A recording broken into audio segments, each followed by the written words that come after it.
I've had a number of people ask how I get my eggs from the snake to the incubator.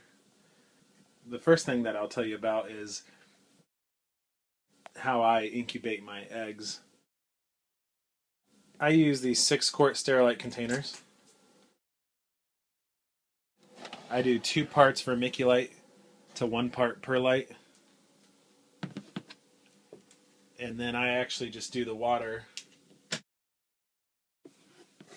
last, but see here.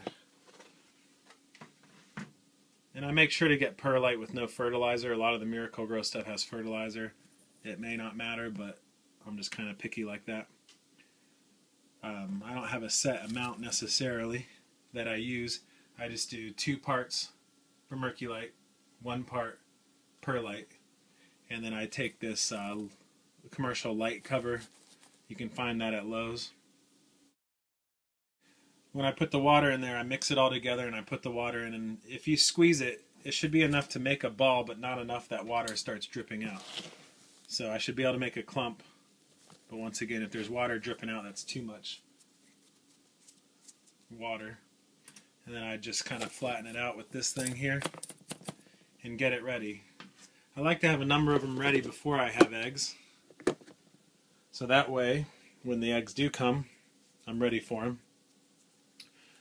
Once I get the eggs in there, you'll see that I use Glad press and seal, and then I put the lid right over that.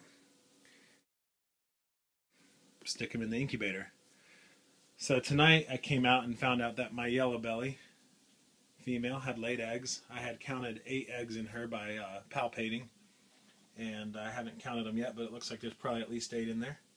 She was bred to my stinger bee, which is an Enchi spider, and she's kind of getting nervous since I left her cage open there, moving around. So I'm going to take the eggs out of the cage, out of the tub there, and I'm going to put them in this tub that I've prepared for them. You want to make sure that the snake is done laying, so when you take her out, you should just kind of feel her when you're putting her back in her tub. Make sure there's nothing hard left in there, but I can tell. Another thing that I'll do is when I'm done, I'll change out all her bedding. I use shredded aspen. I'll give all new bedding, clean out her tub. They say it helps them go back on feed sooner, but also it's just a good opportunity to make sure her tub's nice and clean. She doesn't look like she really wants me messing with her too much, you can tell. To remove the eggs, I take a pillowcase and I put it on top of the snake, try to grab the snake near the head, and then somewhere down, further down the body towards the tail, and unwrap the eggs as carefully as possible without messing up the eggs. And then I put a simple line on top of the eggs so I can tell which way goes up, as you should know that reptile eggs do not get rotated and should stay the same way throughout incubation. And in about 55 to 60 days we'll have some babies. I'm going to take the snake out of the tub now, and unfortunately everyone else is in bed and I'll be doing this myself. Okay, as you can see, I've removed the female from the eggs, and there are 8 eggs, so my palpating was right. They shifted just a little bit while I was moving them. So I'm going to take the eggs as carefully as possible. I'm going to grab these 3 since they're connected and move them to my tub.